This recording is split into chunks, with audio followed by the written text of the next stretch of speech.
this is what I would call a dilemma, because we are in a position here in Trinidad and Tobago where we are looking at, I don't know if to call it two sides, because it shouldn't be two sides, but two sides of the criminality in our country. One side being the police, one side being people who are usually part of the common suspects in crime. And often we see on both sides, when actions occur, we see both sides claiming to be good boys, claiming to be in the right, but very often when additional information is released, you see that sometimes neither side, or not this one or not the one that you would expect, is a good one. For anyone who hasn't yet heard, the Trinidad and Tobago Police Service have been involved in another killing. This time killing 3 young men at the same time. I believe it was 4 over a more extended period of time, but 3 in one incident. And the problem is, the family is saying that the boys were good boys and that the boys were not involved in any kind of negative activity when the event occurred. And obviously the police say otherwise. But in this case, part of the problem is that the police have said otherwise before, very recently otherwise before, and we've noticed that their word cannot be taken for it. Let's get into these stories. As usual, before we get into them, make sure you hit that like button. Drop a comment if you have something to say, if you have a view on the stories of the day. Drop a comment, say something. Hit that subscribe button if you are not yet subscribed, and share the video for people who may like this kind of content. All right. They were good boys. Families of trio killed by cops. Relatives of the 3 men shot dead by the police on Saturday said yesterday they were innocent, industrious, lovable, and had surrendered with their arms up and knew Jesus. A 4th man, Tristan Ratty Springer, was injured in the shooting, while 2 others were unharmed in police custody up to last night. I believe this article is mistaken in that, because the Ratty character, the Ratty person, was not killed in the same incident. According to figures from the Crime and Problem Analysis Branch of the TTPS, there have been 19 police killings for the year to date, January to present, compared to 21 in 2021 and 39 in 2020. Back then was Mr. Gary Griffith in charge, and, well, those numbers seem to tell a certain story also. The men, Fabian Richards, 21, Leonardo Williams, 17, and Isaiah Roberts, 24, were killed when they allegedly opened fire on police in the vicinity of Republic Bank along Independence Square around 3:20 a.m. Saturday. Police said they received a report about the men seen brandishing guns while in a white Toyota Aqua. Officers on duty in the capital said they saw the car, and while attempting to intercept it, they were fired on. Officers said they fired back, and the car crashed into a wall near Republic Bank at the corner of Independence Square and Chacon Street. They said there were 6 people in the car at the time. 3 of them were killed. 1 was seriously injured and taken to the Port of Spain General Hospital, where he remained in critical condition up to late last night, while 2 others were not harmed. Who were not harmed were taken into police custody. Special and lovable. Lucky Joseph, Leonardo Williams' mother, said he was a special child who did not rob, drink, smoke, and was lovable. Now, you can go through this article, and various points in the article, the family of the boys involved, of some of the men involved, are saying that they were good people. They were not involved in crime. Now, very often that is what families say. Very often you see families say that, and it's a mockery in modern times. He was a good boy, he was a good boy. But the problem with that is, what happens when he indeed was a good boy? What happens when, as the case in Diego Martin, allegedly the man involved says he's attempting to change his life from previously being involved in some more unsavory activities. He says he's attempting to change his life, and the police are gunning for him because basically of that attempt. What happens when that is the case? Do we now say, because very often bad boys are called good boys, whenever any parent, any mother calls their son a good boy, we never take that claim seriously? Can we say that then? And then we have to, in turn, I think, take the claim or take the veracity of the claim with a pinch of salt. A pinch of salt depending on how believable the people who are giving the claim against them are. And in this case, these people are officers of the Trinidad and Tobago Police Service who we know for sure have been involved recently, at least for sure as coming from the Police Complaints Authority, in some of the most egregious acts ever accounted or ever noted by that organization. So if these are the people now, this is the organization saying these boys are bad boys, and their family is saying they are good boys, whose word do we take? And the thing is, you can say that the TTPS is taken into account. They're holding themselves to account. People are being investigated currently for this matter. But when you dive a little deeper into the recent matter where they attempted to frame the man for the killing of their own officer, and you dive a little deeper, you understand that you see some of the reason the TTPS is the way it is and why it remains that way. 4 officers still on suspension in PC Gilk's death, 8 on desk duty for Port of Spain shooting. Despite a scathing report by the Police Complaints Authority into the death of PC Clarence Gilks, no charges have been laid against the officers involved, and the officers remain on suspension.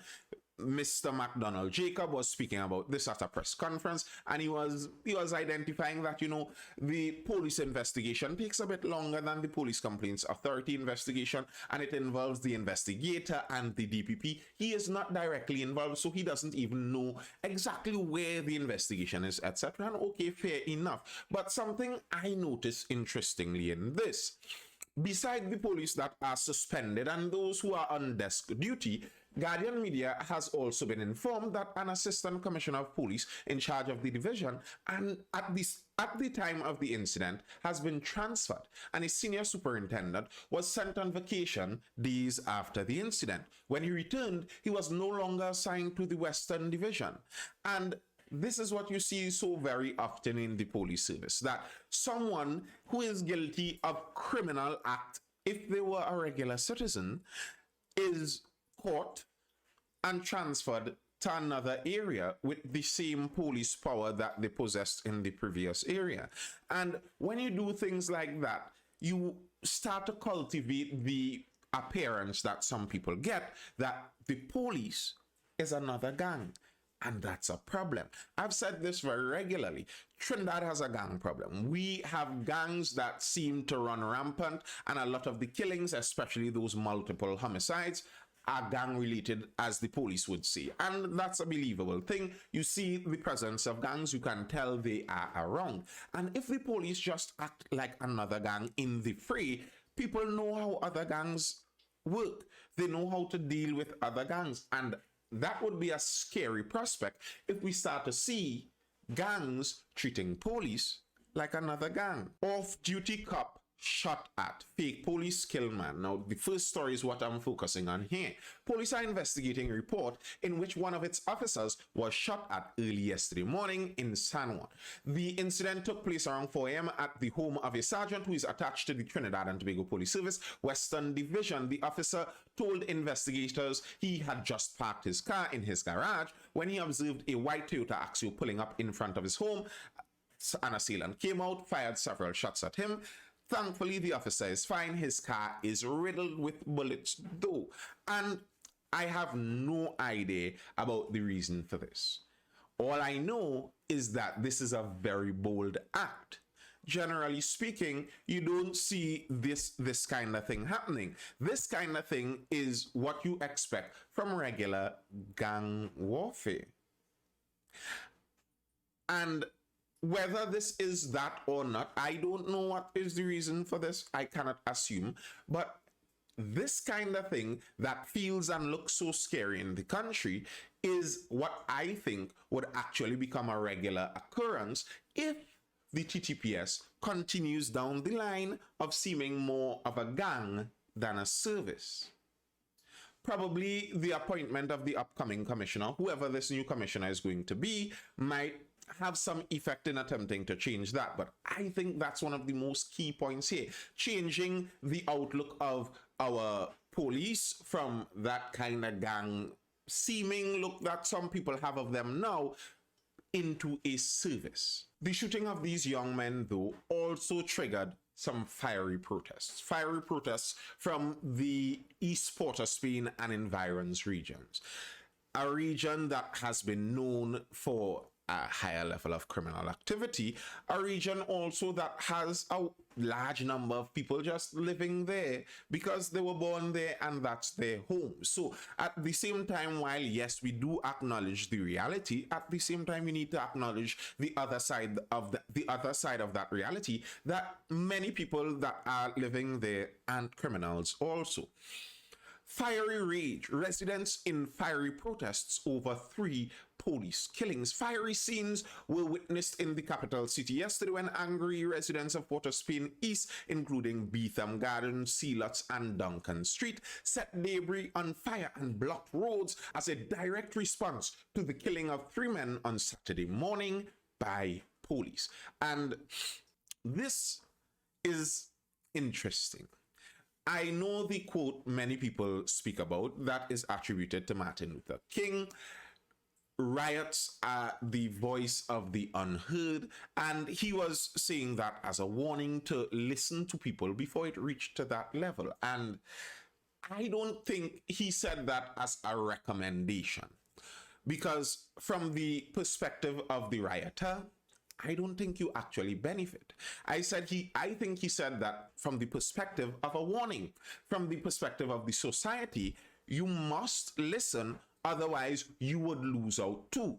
Regardless of whether the residents gain all the advantages that they want to gain, you as a regular member of the society in Trinidad and Tobago, you are always going to lose out too. The business community is complaining about it. They're complaining that every time this happens, there's a great loss of resources happening. There's a great loss of revenue happening. That's something that's very difficult. That's something that would scare investors. They're talking about that. Now, again, whether you think the residents would accomplish everything they want to do, the truth is the general society suffers. So that's where the riot, being the voice of the unheard, becomes very important.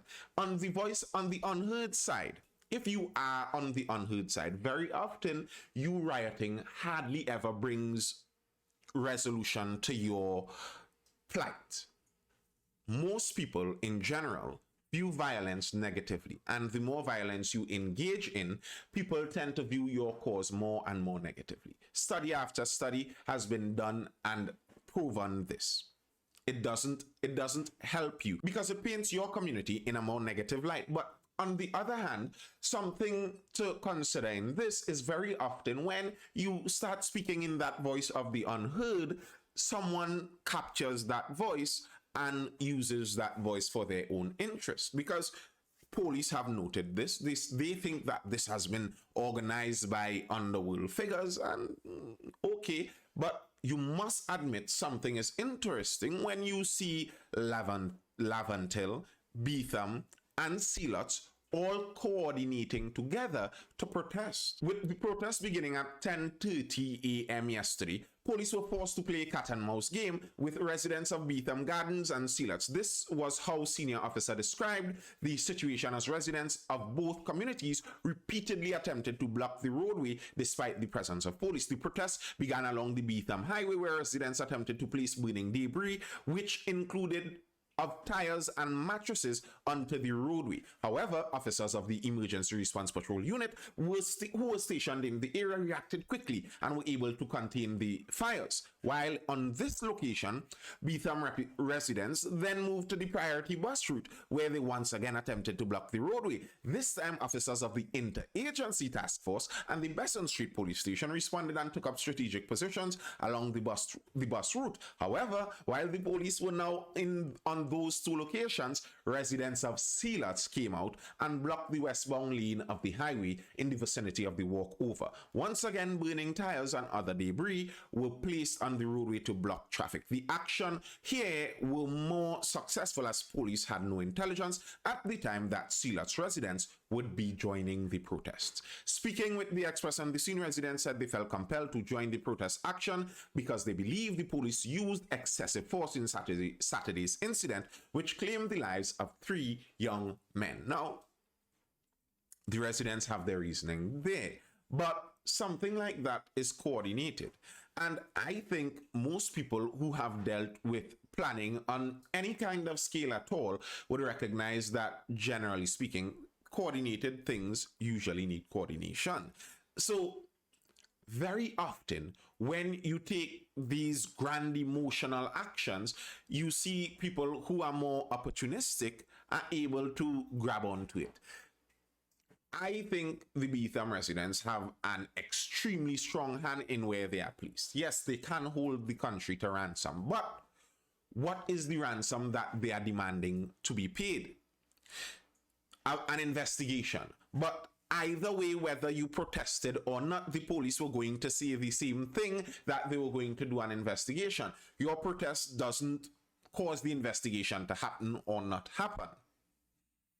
So I think in such a thing, there needs to be more clear leadership, no underhanded leadership. Let the leadership come out in the open and direct whatever the demands are so that it could be clear. All right, if I'm holding Trinidad to ransom, this is the ransom payment that I am demanding. To have your ransom payment be justice, that's very vague. Everyone in Trinidad wants justice. That's a hard ransom payment to give. If your ransom payment is something more specific, like the camera footage, say, because around Independence Square, there are a lot of cameras. So if per se your ransom was, we demand the release of the camera footage, that's something much more specific. Now, I'm not even suggesting that people do that, but I'm saying that makes more sense than the random riots that can be that can be used and aimed by other factors to move away from your point that you were trying to make in the first place. All right, that's all I have for now, folks. Drop a comment, tell me what you think about it. I hope you're educated, informed, or entertained, and I will see you later.